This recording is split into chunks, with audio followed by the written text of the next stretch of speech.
Welcome to English in Fluency. I am Alex, and I am so glad you chose to spend this time with me today. Before we begin, I want to ask you a question. Have you ever been listening to someone speak in English, and then, without any warning at all, you felt completely lost? One moment things were making perfect sense. The words were coming in, and you were understanding them. And then suddenly, just a few seconds later, everything fell apart. The speaker was still talking. The sounds were still reaching your ears. But the connection between what they were saying and what you were understanding had completely broken down. Maybe they changed the subject, and you did not notice. Maybe they moved to a new idea, and you were still processing the old one. Maybe they started wrapping up the conversation, and you thought there was more coming. Maybe they went on a little side trip to give some background information, and you got stuck there while they had already moved on. Whatever it was, the result was the same. You fell behind. And that feeling is genuinely frustrating, especially when you know your vocabulary is getting stronger, your grammar is improving, and you can read English fairly well. And yet somehow, following natural spoken English still feels like chasing a bus that always pulls away just before you reach it. If that experience is familiar to you, I want you to hear this clearly. That feeling is not a sign that your English is weak. It is not a sign that you are bad at languages. It is a sign that there is one very specific skill you have not fully developed yet.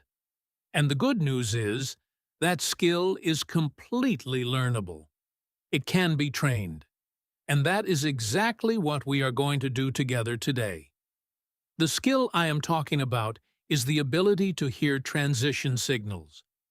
Those are the little phrases, the tiny words, the tonal shifts that speakers use to guide their listeners from one idea to the next. When you learn to hear these signals, following a conversation stops feeling like guesswork. It starts to feel organized, predictable, almost easy. So let us start from the very beginning and build this skill step by step. To understand why transition signals matter so much, you first need to understand how natural spoken English is actually organized. Because here is the truth. When people speak naturally, they do not move in a straight, simple line from beginning to end. They zigzag, they spiral, they take side trips. A speaker might introduce a main idea, then go back to give some relevant history, then give an example, then introduce a complicating factor, then give another example, then go on a brief personal tangent, and then come back to wrap up the whole thing. All of that might happen in just 3 or 4 minutes of conversation, and the whole time the speaker is giving you clues, little signals that say, "We are changing direction now, pay attention, something new is coming," or "We are coming back to something from earlier," or "I am almost finished now." These signals are called transition phrases or discourse markers. They are the navigational system of spoken English. And here is the fascinating thing about them. Native speakers use them constantly, automatically, without ever thinking about it. They do not plan which transition phrases to use. The phrases just come out naturally as part of how they organize their thoughts. And because it is so automatic for native speakers, many English teachers forget to teach it. But for you as a learner, these signals are one of the most powerful tools you can develop.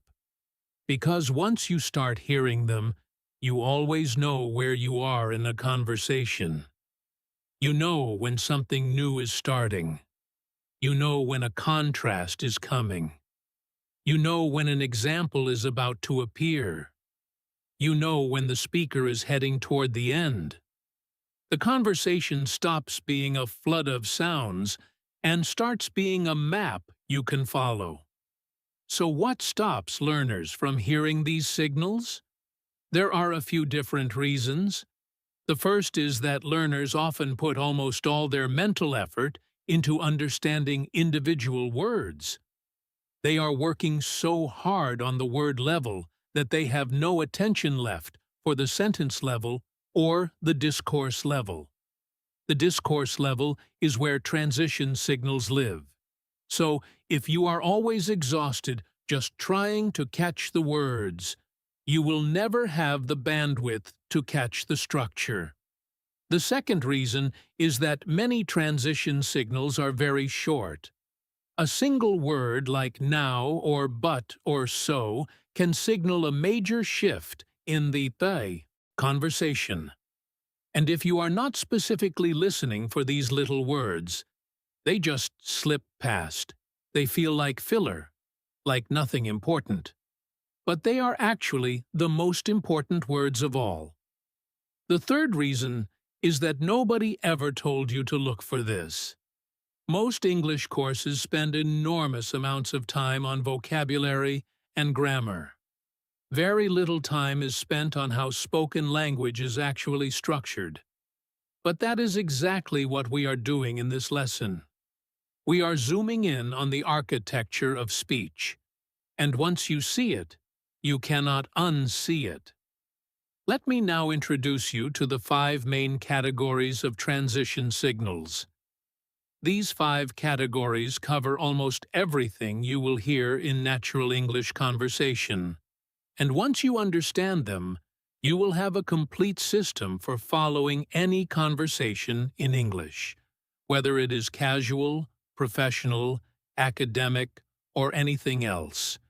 We are going to go through each category carefully, with lots of examples and practice, so that by the end of this lesson you feel genuinely confident about each one.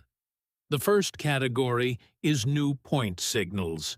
These are the phrases speakers use when they are moving to a new idea.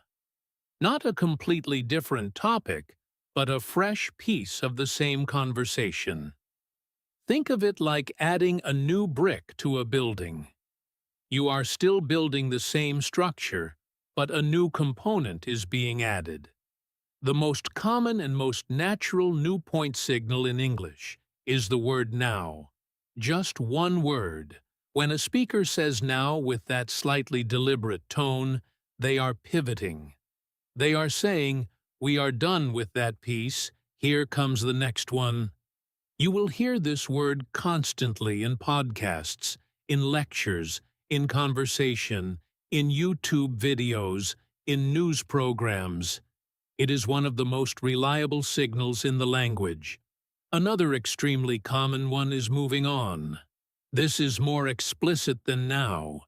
It tells you clearly that one topic or subtopic has been completed, and a new one is beginning. You often hear this in presentations or more organized speech.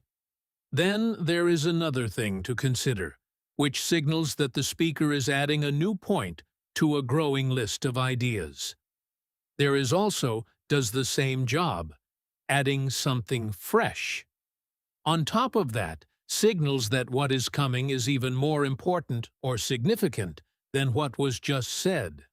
What is more is similar but has a slightly more formal register. Furthermore and additionally, tend to appear in more organized speech, or when someone is making a structured argument. And when a speaker uses first, second, third to number their points, they are giving you the clearest possible organizational signal. You always know exactly where you are in their list. When you hear any of these new point signals, your response as a listener is the same every time. You mentally close the previous idea. You open space for something new. You shift your attention forward. Think of it like turning pages in a book. The signal tells you a page is turning. You do not need to keep holding the previous page. A new one is coming. Let me bring this to life for you with a realistic scenario. Imagine a woman named Valentina is giving her younger brother advice about how to approach a difficult negotiation at work. She says, "The first thing to remember is that you need to go in knowing exactly what you want and what your limit is.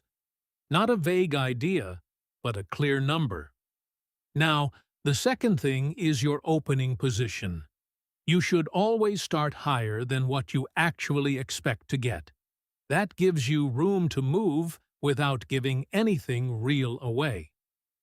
Moving on to the emotional side of negotiations, it is important to stay calm even if the other person gets tense or aggressive. Do not react to their energy. Stay grounded in your own. There is also the preparation work you should do before the conversation even starts. Research what others in similar positions are earning. Know the market rate. On top of that, if you can find out what your specific company's salary bands are, that is incredibly valuable information to have. And furthermore, you should think through the objections they might raise and prepare your responses to them ahead of time. In that short piece of advice, Valentina used first. Now, moving on, there is also, on top of that, and furthermore, 6 new point signals in a few sentences. Each one told her brother, and you as the listener, exactly when a new idea was beginning. If you were tracking those signals, you always knew where you were in her advice. Now, I want to do a little exercise with you right now before we go on to the next category. I am going to read you a passage, and you are going to listen specifically for new point signals. Do not worry about anything else. Just listen for the signals. Are you ready? Here it is. Learning a new language is a long journey. There are many different elements involved, and each one takes time to develop. First, there is vocabulary. You need words to express ideas, and building a strong vocabulary takes consistent effort over many months. Second, there is grammar. Understanding how sentences are put together allows you to communicate more precisely. Now, one element that is often underestimated is pronunciation. Even if your vocabulary and grammar are strong, unclear pronunciation can create misunderstandings. There is also the listening side, which is what we are working on today. Being able to understand others is just as important as being able to express yourself. On top of that, there is cultural fluency. Understanding not just the language, but the way people think and communicate within that culture makes a huge difference in real interactions. Furthermore, confidence plays a role that many learners overlook. The psychological willingness to speak and make mistakes and learn from them is actually one of the biggest factors in how fast someone progresses. Moving on to what all of this means for you personally, the key insight is that progress in all of these areas is connected. When you get better at listening, your speaking often improves. When you expand your vocabulary, your listening comprehension improves. Everything feeds into everything else. How many new point signals did you catch? First, second, now, there is also, on top of that, furthermore, moving on. 7 signals in one short passage. Practice noticing those in any English content you watch or listen to. The second category is example signals. These are the phrases speakers use when they are about to make something concrete. Before the example, the speaker might have been speaking in general terms, making abstract claims. The example signal says, "I am about to show you what this actually looks like." I am going to make this real. And for you as a listener, this is a gift. Because often it is the example that makes the general idea finally click. When you hear an example signal, you should lean in, pay extra attention. Because the example is about to do a lot of the explanatory work for you. The most widely used example signal in English is, for example. It is used by everyone, in every context, at every level of formality. Practically identical is, for instance. To give you an idea is a softer, more conversational version, often used when the speaker wants to illustrate something in a friendly, accessible way. Take, for example, is used when the speaker wants to highlight one particular case as especially illustrative. Like and such as can appear mid-sentence to give quick, informal examples without interrupting the flow. As in is sometimes used for brief clarifications, and to illustrate tends to appear in more formal contexts, like presentations or lectures. Here is a vivid scenario to help you feel example signals in action. Imagine a man named Leo is talking to a friend named Cora about the importance of rest for physical performance. He says, "People seriously underestimate how much rest affects athletic performance. Like, they train hard, they push themselves, but then they do not give their bodies time to recover. And that is where so many people plateau." To give you an idea, there have been studies on professional athletes that showed that sleep is as important as training for improving performance. For instance, one study looked at basketball players who extended their sleep to 10 hours a night for several weeks. The results were remarkable. Their reaction time improved, their accuracy improved, and their energy levels were consistently higher. Take, for example, a player who went from averaging 6 hours of sleep to 9 hours. Within 3 weeks, his performance metrics improved across the board. The data was really striking. Leo used, like, to give you an idea, for instance, and take, for example, 4 example signals in one short conversation. Each one introduced something specific that made his general point about rest and recovery feel real and believable. If you caught those signals, you were ready each time an example arrived. You were primed to receive the illustration. And here is a quick listening exercise for you. I will read you a short passage, and you listen specifically for example signals. Here we go. People often assume that being a good communicator means being an articulate speaker. But actually, communication is about much more than that. For example, listening is a core communication skill that many people never actively develop. To give you an idea of how important this is, research suggests that most people only retain about 25% of what they hear in a conversation. That means 3/4 of the information goes in one ear and out the other. Like poor listening, poor observation is also a major communication gap. People communicate a great deal through body language, facial expressions, and tone of voice. Take, for example, a manager who tells their team that everything is fine, but whose body language clearly shows stress and worry. The team reads the nonverbal message, not the verbal one. Such situations create confusion and erode trust.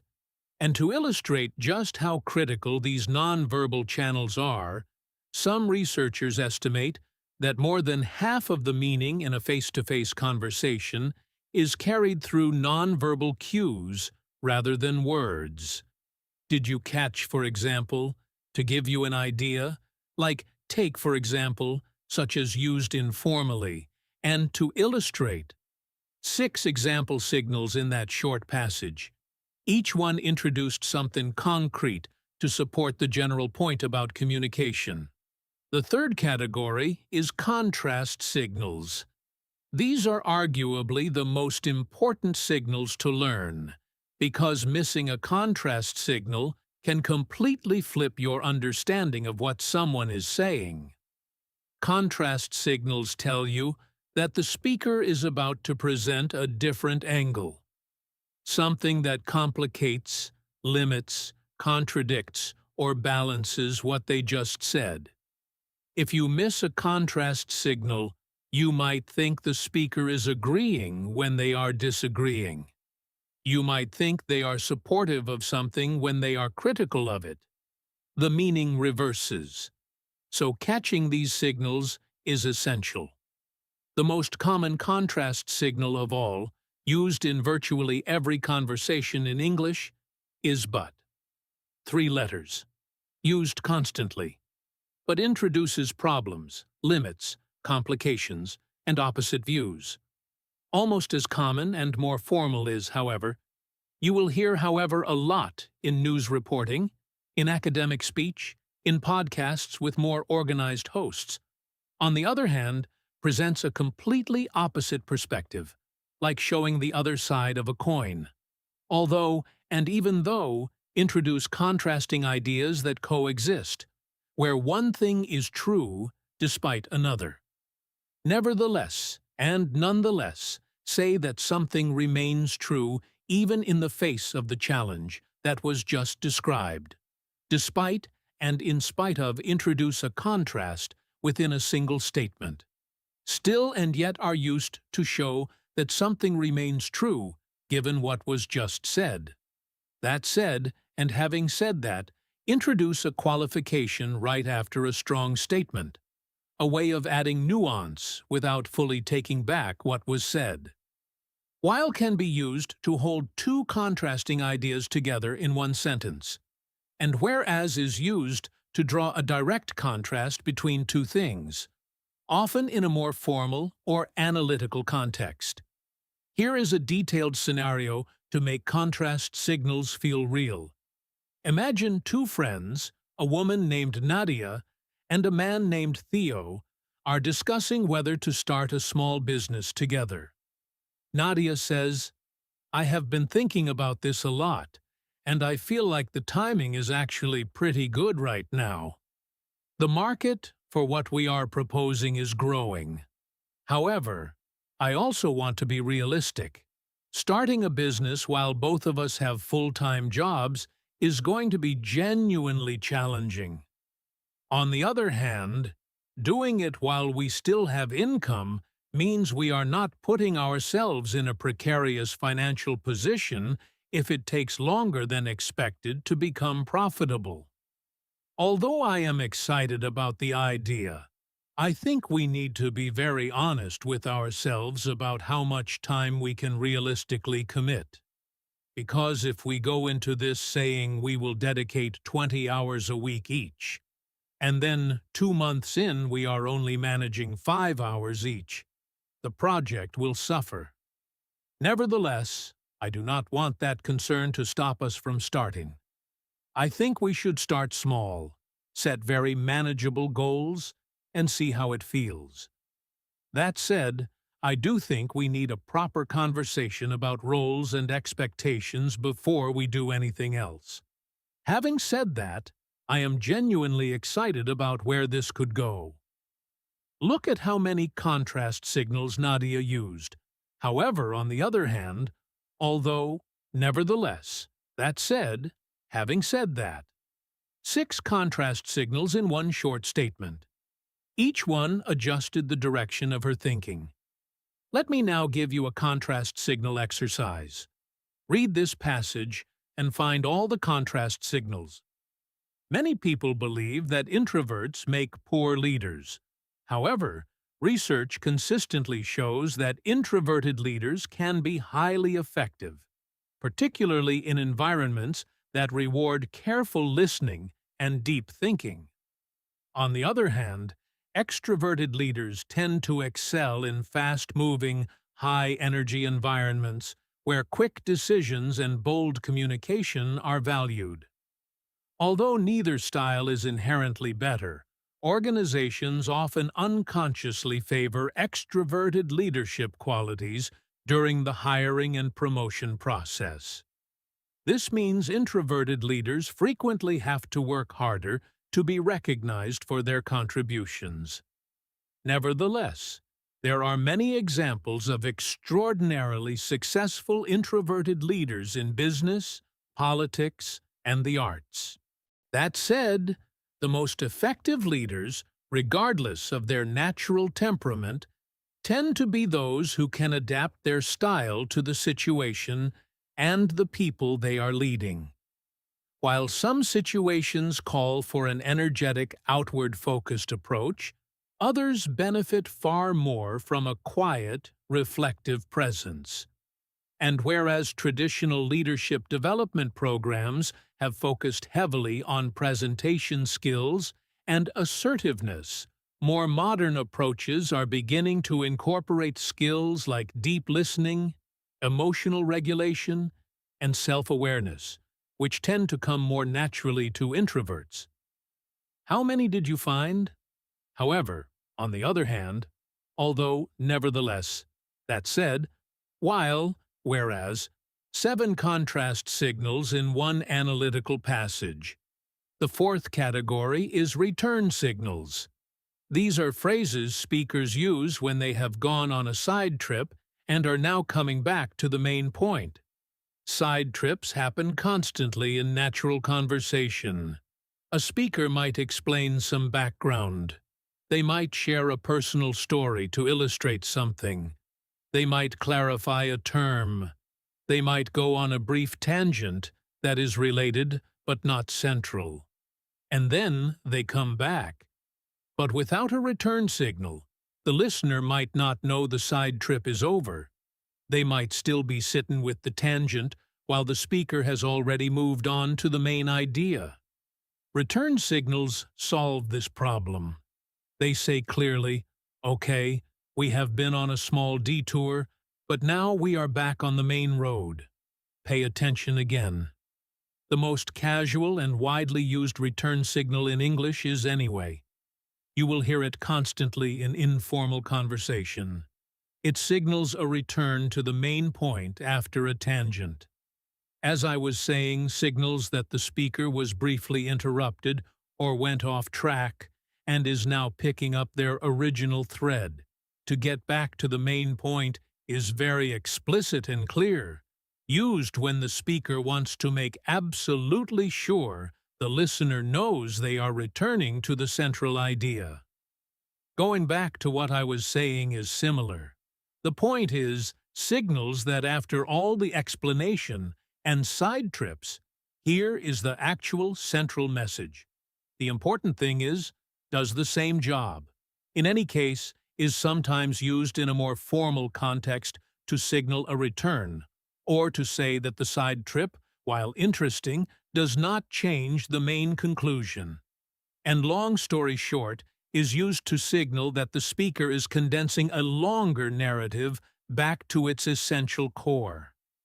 Let me give you a realistic and detailed scenario for return signals. Imagine a woman named Fiona is telling her colleague Marcus about a meeting she attended with senior leadership. She says, "The meeting was supposed to start at 10, but it ended up starting almost 30 minutes late. Apparently, there was some issue with the conference call setup. Oh, and I should mention, this was a hybrid meeting. Some people in the room, and some people joining remotely. Which, by the way, in my experience, always creates more complications than a purely in-person or a purely remote meeting. People talk over each other. The audio drops at the worst moments. Someone's camera freezes, and nobody wants to say anything because it is awkward. Anyway, getting back to the meeting itself, once it did get started, the main agenda was the quarterly review and the strategic priorities for the next 6 months.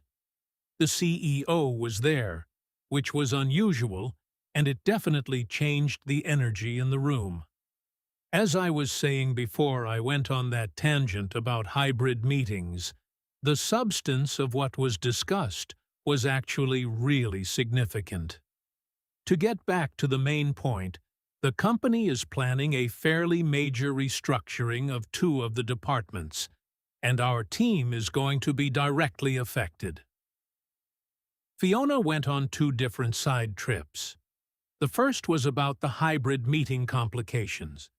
She used anyway to signal the return. The second was her own tangent, which she caught and labeled using as I was saying.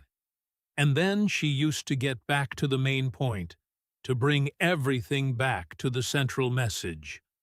Without those return signals, Marcus might have lost track of the main news entirely, which was the restructuring announcement.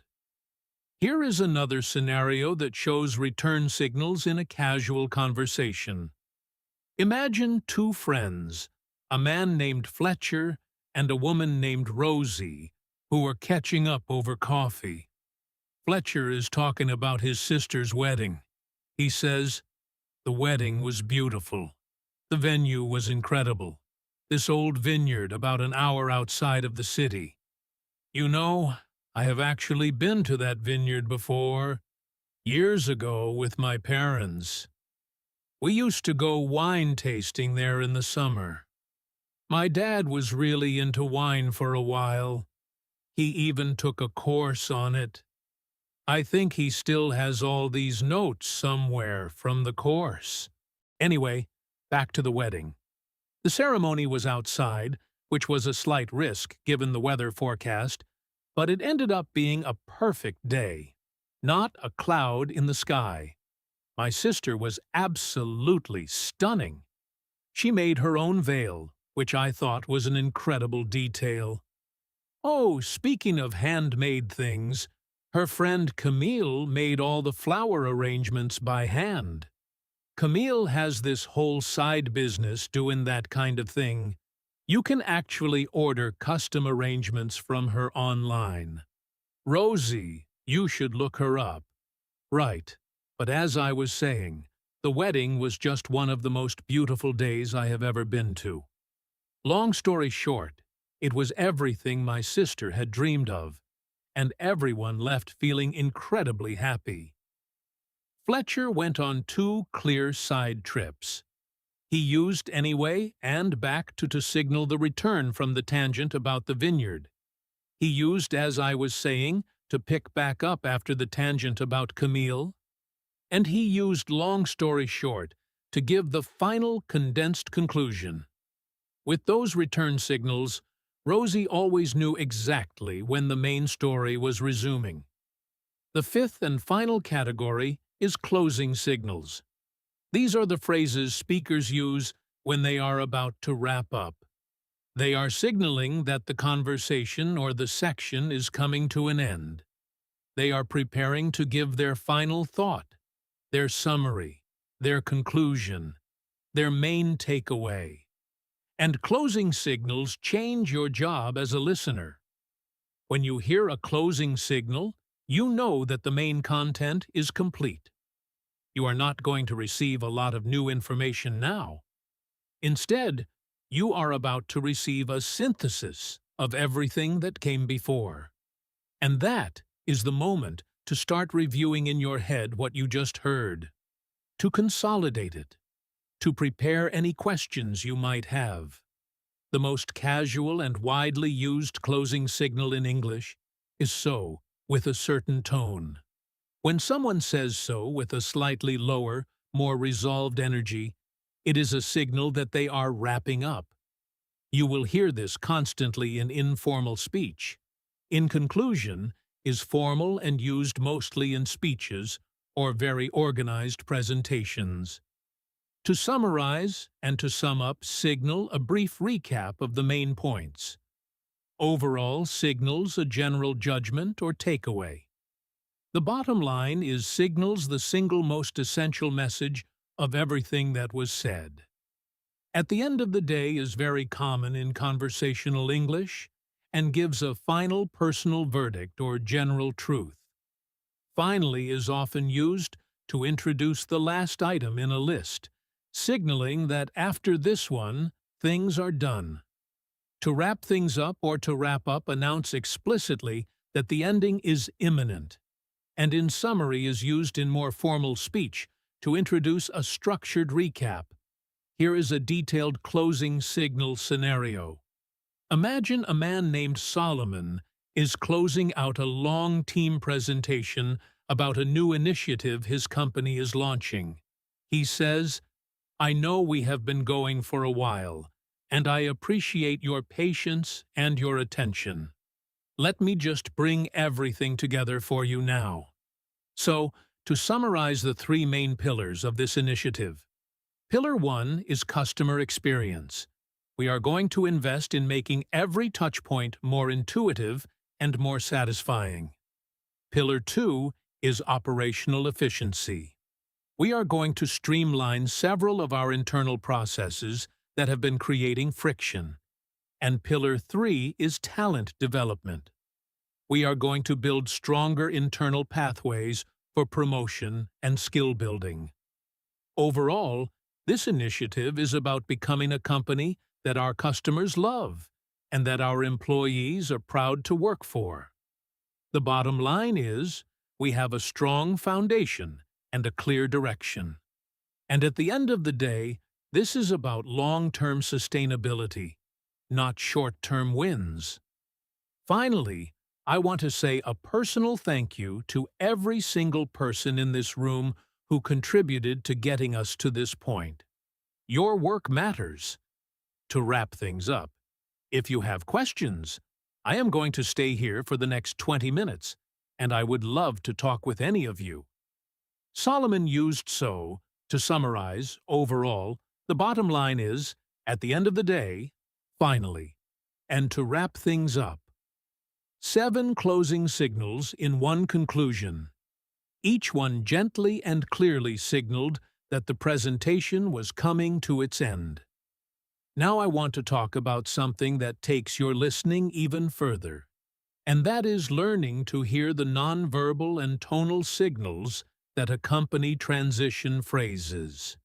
Because transition signals are not only in the words, they are also in the sound of the voice, the music behind the language.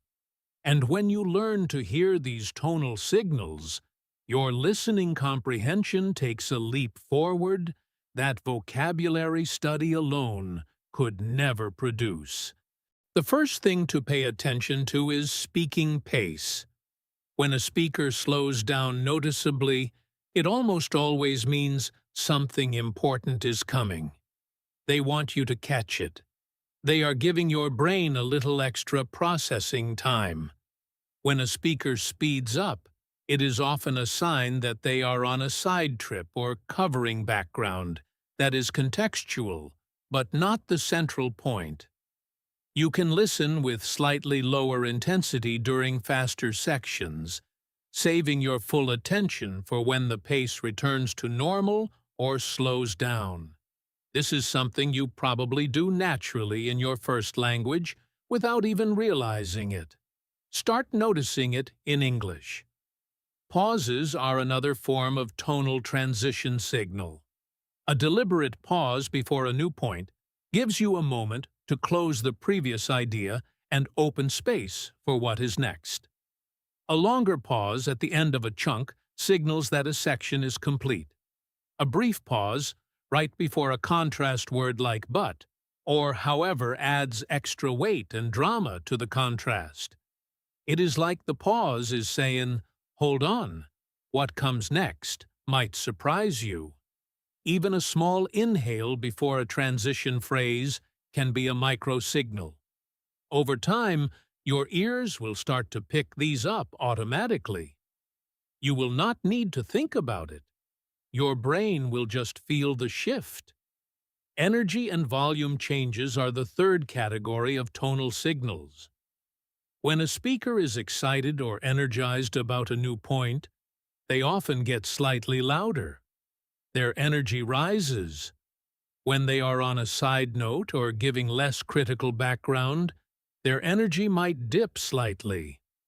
When they are wrapping up, their energy becomes more settled, more resolved, like the tension in the conversation is releasing. And when they return to a main point after a side trip, their energy typically comes back up to its original level. Learning to track these energy shifts is like learning to read the emotional shape of a conversation. You start to feel where you are in the conversation's arc, not just intellectually, but intuitively. Think about a professor named Helena, who is explaining a complex economic theory to her students. Her voice is steady and focused as she introduces the main concept. Then she says, "Let me give you a quick real-world example of this," and her tone shifts slightly. It becomes more casual, more storytelling. She is in example mode. Then, when she says, "So, returning to the theory itself," her voice returns to that clear academic register. Students who are tuned into those vocal shifts always know exactly whether they are hearing the main idea or the illustration. Students who are only catching individual words sometimes lose track of which is which. Now let me walk you through a very long and realistic conversation between multiple speakers. This is a conversation at a book club meeting. The members are Petra, a teacher, Jin, a software engineer, and Amara, a nurse. They are discussing a novel about artificial intelligence and its effects on human relationships. Listen to the conversation carefully and practice tracking all the transition signals. Petra says, "I want to start by saying, I found this novel much more emotionally affecting than I expected. I thought it was going to be a typical science fiction story about robots and technology, but it was so much more than that. It was really about loneliness and connection." Now, the character of the AI assistant, Aiden, I found incredibly well written. To give you an idea, there are scenes where Aiden is comforting the protagonist in moments of grief, and those scenes felt completely real to me, even though I was reading about an artificial entity. Jin says, "I agree about the writing quality. However, I had a different reaction to Aiden as a character. For me, Aiden was actually a little unsettling, because the novel never quite answers whether Aiden is actually empathetic or just extremely good at simulating empathy. And that ambiguity bothered me. On the other hand, I think that ambiguity is intentional. The author is asking us to question whether the distinction matters. If something consistently behaves with empathy, does it matter whether the source is genuine feeling or sophisticated pattern recognition? Amara says, "That question really stayed with me too. There is also the medical dimension to consider, which resonated with me professionally. There are already AI systems being used in healthcare settings. For example, tools that monitor patients remotely, that flag changes in vital signs, that even provide basic mental health support between therapy sessions. Nevertheless, there is enormous debate in the medical community about where the line should be. What should a human always do, and what can an AI appropriately do?" Petra says, "Moving on to the subplot involving the protagonist's estrangement from her daughter, I thought that was actually the emotional core of the book. The relationship with Aiden is interesting intellectually, but the human relationship is where the real pain is. Although Aiden provides comfort, it cannot actually repair what is broken between the mother and daughter. That has to happen between the humans." Jin says, "Exactly. And that said, I think the novel is making a subtle argument that sometimes an AI relationship can be a kind of bridge. Like, the protagonist becomes more emotionally open through her interactions with Aiden, and that openness eventually allows her to reconnect with her daughter.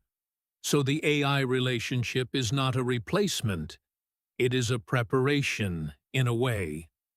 Amara says, that is a really interesting reading. Anyway, going back to the question of whether the novel is optimistic or pessimistic about I actually think it is neither. It is something more complicated. It is realistic. It says, this technology will be here, it will affect our lives, it will be neither entirely good nor entirely bad, and the outcomes will depend on how thoughtfully we integrate it into our lives and our relationships. Petra says, well said. So, to summarize where we have landed, we all appreciated the emotional depth. We each had different reactions to Aiden as a character, from feeling affected to feeling unsettled to seeing professional parallels. And we all agree that the human relationships at the center are what make the novel work. Overall, it is a book I will be thinking about for a while. At the end of the day, the best fiction makes you see your own world differently. And this one definitely did that for me. Let us now go through that conversation and identify every transition signal. Petra used but to contrast her expectation with her actual experience. Now introduced a new point about a specific character. To give you an idea, introduced a specific scene as an example. Jin used, however, to introduce his contrasting reaction. On the other hand, balanced his critique with a possible interpretation. Amara used there is also to add a new dimension. For example, introduced a real-world illustration. Nevertheless, introduced the contrast between excitement and concern. Petra used moving on to shift to a new subplot, although introduced a contrast within the same idea. Jin used that said to qualify his agreement. Like introduced an informal example, Amara used anyway as a return signal. Petra used to summarize, overall, and at the end of the day, as closing signals. Every twist and turn was clearly signaled. Now let me give you a comprehensive set of practice strategies. Because the goal of this lesson is not just understanding. The goal is actual skill development. And skill comes from practice, not from understanding alone. The most effective daily practice you can do is what I call signal hunting. Pick any English content you enjoy, a podcast, a YouTube video, a series, anything. And each time you listen, you give yourself a single mission. Find as many transition signals as you can. You do not need to write them all down or analyze them in detail. Just catch them. Just feel the moment when the direction changes. Give yourself a little internal acknowledgement each time you catch one. Over time, your brain will start to do this automatically. You will catch signals without trying because your brain has learned to look for them. Another powerful strategy is shadowing. This is where you listen to a short clip of natural English, about 1 or 2 minutes, and then you repeat it back, either from memory or along with the audio. When you shadow a speaker who uses transition signals naturally, you start to feel how those phrases flow out of the mouth. You start to produce them yourself. And once you can produce them naturally, recognizing them in others becomes almost effortless. Transcript comparison is another technique that many serious learners find very effective. You find a video or podcast that has a written transcript available.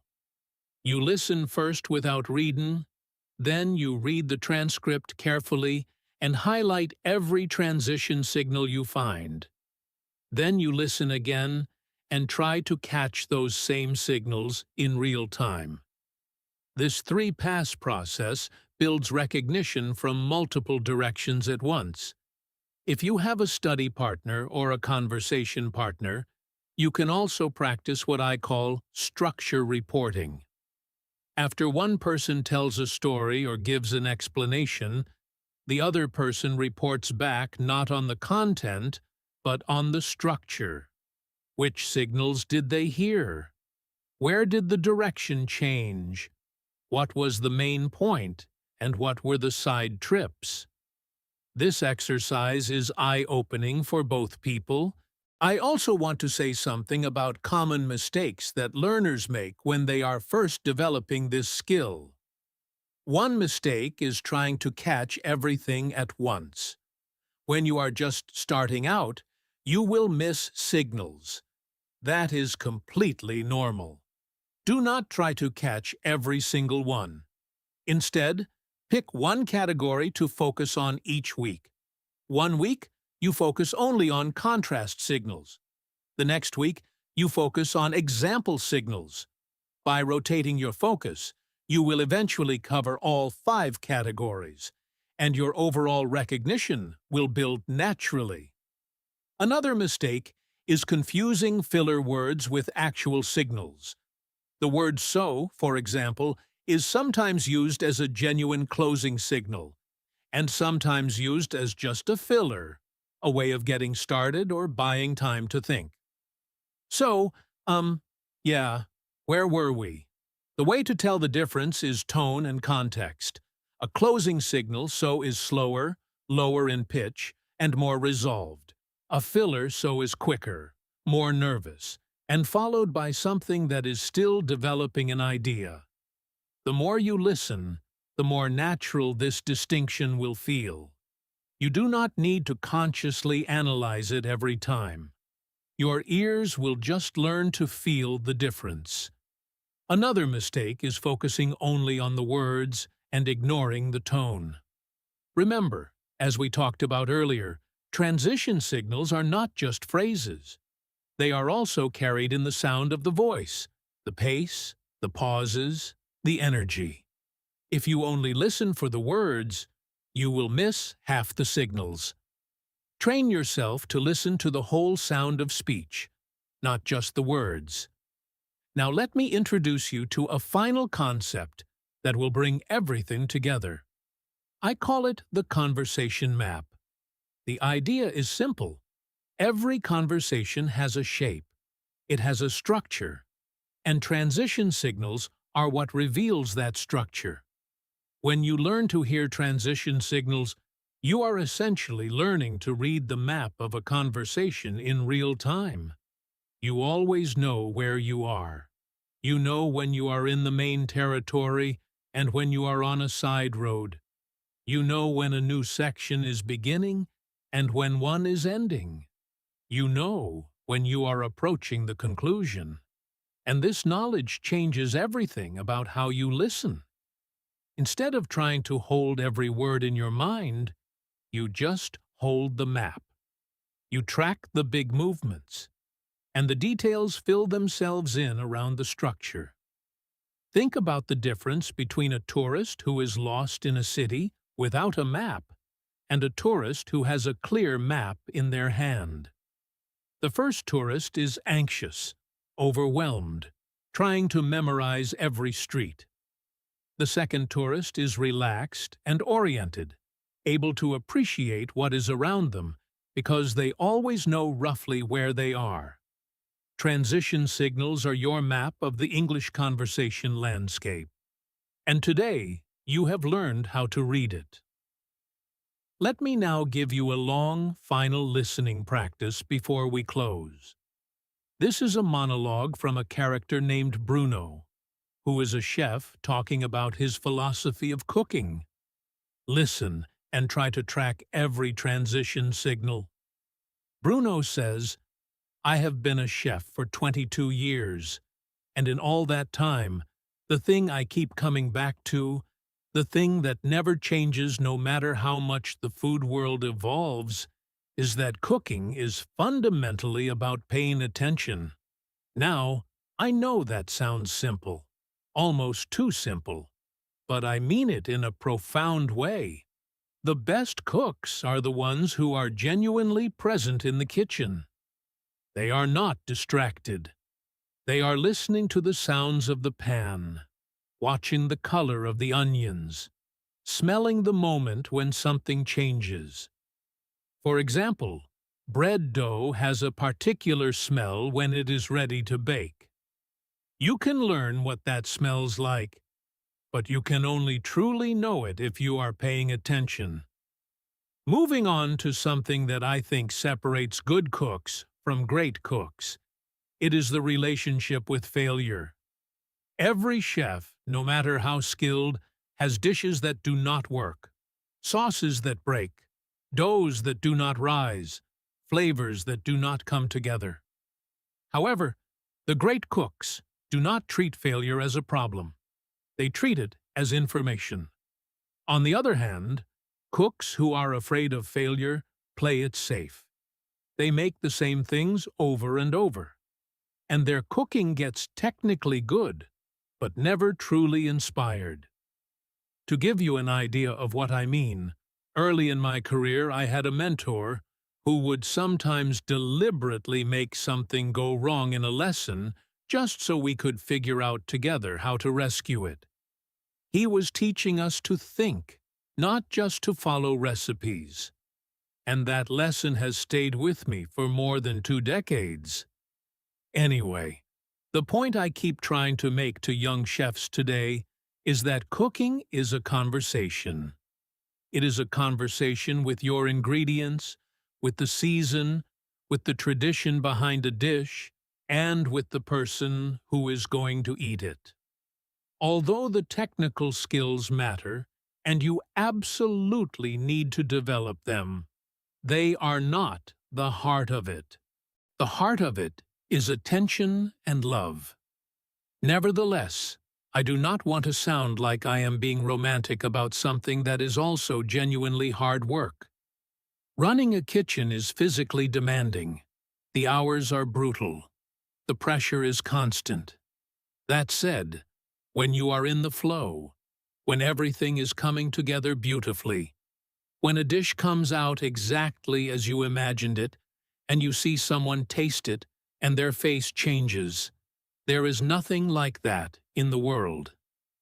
At the end of the day, after 22 years, I still get that feeling. And that is why I keep doing this. To wrap up, my simple advice to anyone who loves cooking is this: slow down, pay attention, and cook with generosity. Those 3 things will take you further than any technique I could teach you. Now let us identify the signals in Bruno's monologue, now pivoted from the general statement to a deeper explanation, but immediately introduced a contrast to the idea that paying attention sounds simple. For example, brought in the concrete sensory detail about bread dough. Moving on, shifted to the new idea about failure, however introduced the contrasting attitude of great cooks. On the other hand, showed the opposite type of cook.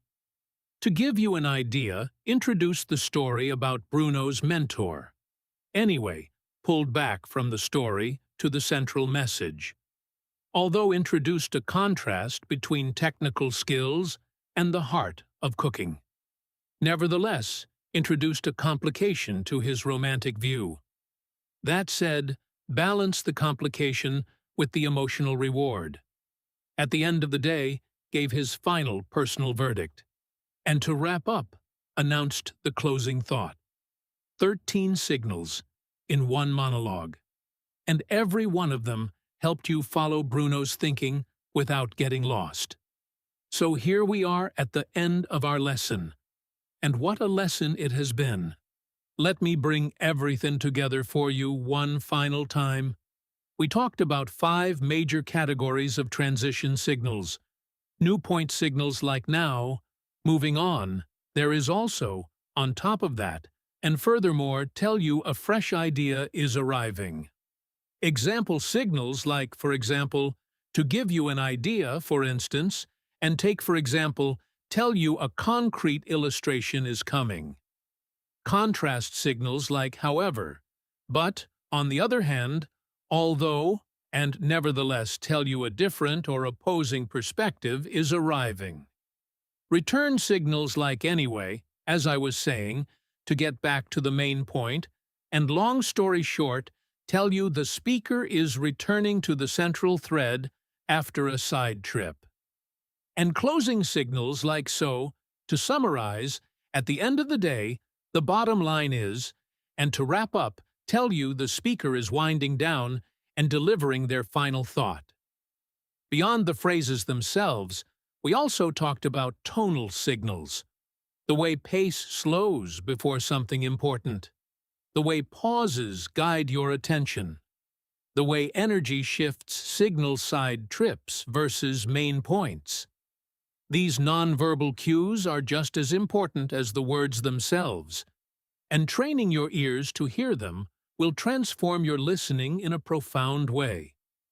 You have also been given several practical strategies for building this skill outside of our lessons. Signal hunting, shadowing, transcript comparison, structure reporting, and avoiding the most common mistakes that slow learners down. Any one of these strategies, used consistently, will build your skills over time. Used together, they will build them faster than you might believe. And now I want to say one last thing directly to you. Learning English takes courage. It takes showing up even when it is hard, even when you feel like you are not making progress, even when you make mistakes.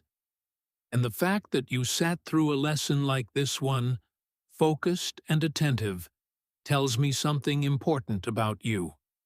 It tells me you are serious. It tells me you want more than surface-level understanding. It tells me you are building something real, and I am genuinely proud of that. Every skill feels impossible before it feels natural. When you first learned to ride a bicycle, you could not imagine how it would ever be automatic. And then one day, your hands and your body just knew what to do. Listening for transition signals is the same. Right now, you might feel like you have to think carefully to catch them. But if you practice consistently, that thinking will disappear. It will become instinct. Your ears will just know. And when that happens, English conversation will feel completely different. Lighter, more open, more like you are actually inside it, rather than outside looking in. So please go out and practice. Carry what you learned today into every English listening session you have this week. Let the signals guide you. Let the structure of speech become your friend. And come back and keep learning with us here on English in Fluency. If you found this lesson helpful, share it with a friend who is also working on their English. Leave a comment telling me which type of transition signal was the most surprising for you. Subscribe so you never miss a new lesson. And remember, every bit of progress matters, even when it feels slow. I am Alex. Thank you so much for being here today. Now go listen to the world in English. You know how to find the signals, and the signals will guide you home. Before we fully close, I want to give you something extra. I want to give you 3 more complete practice conversations so that you have plenty of realistic material to work with. The more different voices and situations you hear, the faster your signal recognition will develop. So let us do 3 more rounds. Here is the first one. This is a conversation between a young man named Elliot and his father, a man named Raymond. Elliot has just told Raymond that he is thinking about moving to a new city to take a job offer. Raymond responds thoughtfully. Raymond says, I am not going to pretend I am not a little worried. You have never lived far from home before. However, I also remember being your age, and how much I needed to make my own choices, even the scary ones. There is also a part of me that is genuinely proud of you. To take a risk like this, especially at 26, is something a lot of people talk about but never actually do. Now, let me ask you some practical questions, because I want to make sure you have thought this through. What is the cost of living like in the new city compared to here? Moving on to the job itself, what do you know about the company culture? Have you spoken to anyone who works there? For example, reaching out to someone on LinkedIn who is in a similar role could tell you a lot about what day-to-day life is like there. On the other hand, I understand that you might not want to do too much research and overthink it. Sometimes you just need to take the leap and figure it out as you go. That said, knowing what you are walking into reduces unnecessary surprises. Anyway, whatever you decide, you know I am here. At the end of the day, this is your life and your path. And I trust you. To summarize how I feel, I am proud, I am a little nervous, and I am fully in your corner. Let us find the signals. However, introduced Raymond's contrasting perspective despite his worry. There is also added a new emotional dimension. Now pivoted to the practical questions. Moving on, shifted to the job itself. For example, introduced a specific action Elliot could take. On the other hand, presented the opposite approach. That said, qualified the previous point. Anyway, was a return signal, pulling back to the emotional core. At the end of the day, gave the final personal verdict. And to summarize, closed the whole speech. 10 signals in one fatherly response. Here is the second extra conversation. This one involves 2 university students, a woman named Imani and a man named Callum, discussing a group project they need to complete. Imani says, "Okay, so I have been thinking about how we are going to approach this. Now, the biggest challenge is that we all have very different schedules. Getting everyone together at the same time is going to be difficult. However, I do not think that means we cannot do this well. On the other hand, if we try to do everything synchronously, meaning everyone working at the same time in the same place, we are going to spend half our time just trying to coordinate. There is also the question of how we divide the work. I think it makes sense to split things based on who is strongest in which area. For example, Priya is great with data analysis. She could handle the research and numbers side. I can take the writing and structure. And Callum, you are good at presenting, right? You could lead the final presentation. Moving on to the timeline, I think we need to set some intermediate deadlines, not just the final one, so that we do not end up scrambling the night before. Nevertheless, I do not want to make this feel like more pressure than it needs to be. The project is challenging, but it is doable if we stay organized. That said, I do want us all to be really clear about what we are each committing to, so there are no misunderstandings later. So to summarize my thinking, we divide the work by strength, we set intermediate checkpoints, and we communicate openly if anything comes up.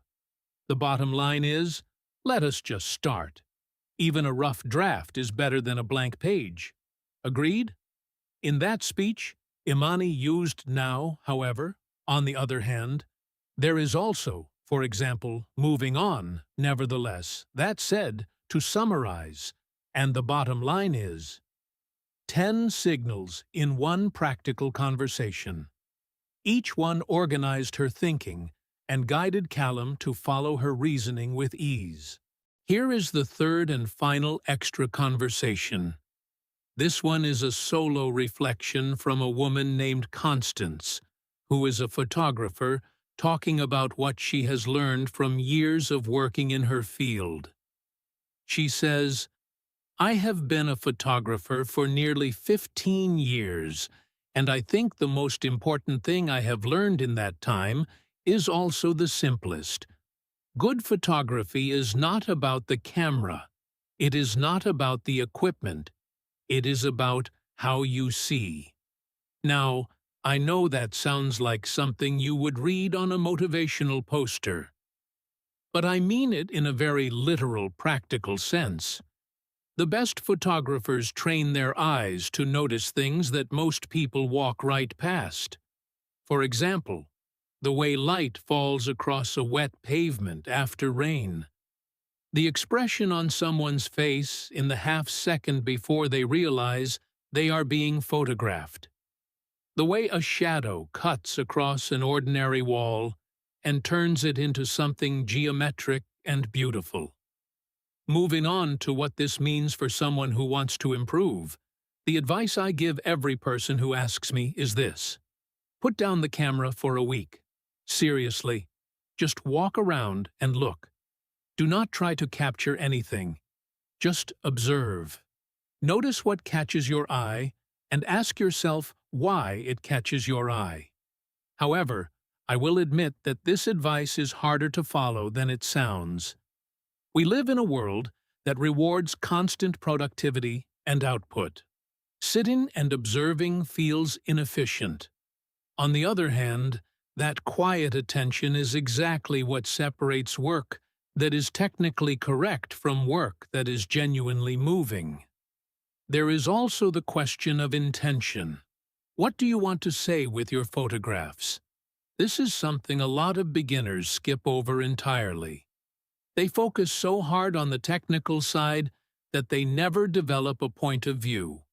Although technical skill is absolutely necessary, it is only the foundation. The vision is what gets built on top. To give you an idea of what I mean, I once met a photographer who could barely operate his camera. His technical knowledge was almost non-existent, but his photographs were extraordinary because he knew exactly what he was trying to say. He had a completely unique and personal way of seeing the world, and that came through in every image. That said, I do not want to suggest that the technical side does not matter. It absolutely does. Anyway, to bring all of this back to the central point, the two things work together. Technical skill gives you the means.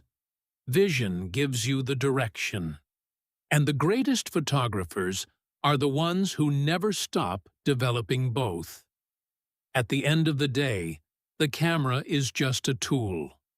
What matters is what you bring to it. To wrap up my thoughts on this, if I could go back and give my younger self one piece of advice, it would be this: spend more time looking and less time shooting. Learn to be still. Learn to be patient.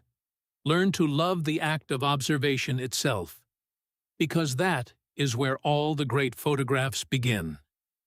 Constance used now, for example, moving on, however. On the other hand, there is also, although, to give you an idea, that said anyway, at the end of the day. And to wrap up, 12 signals across that rich monologue. Every change in direction was announced. Every new idea was introduced. Every contrast was flagged. Every side trip was closed. And the ending was clearly marked. And there you have it. 3 more complete practice conversations, each full of realistic transition signals in action. Take these and go back to them. Listen again. Find new signals you might have missed. Notice how the signals work together to create a clear, followable structure, even when the content is complex or emotional. This is what real English conversation looks like when you are paying attention to the right things. Not just the words, the whole architecture. I want to close by saying something genuine. Learning a language is one of the most impressive things a human being can do.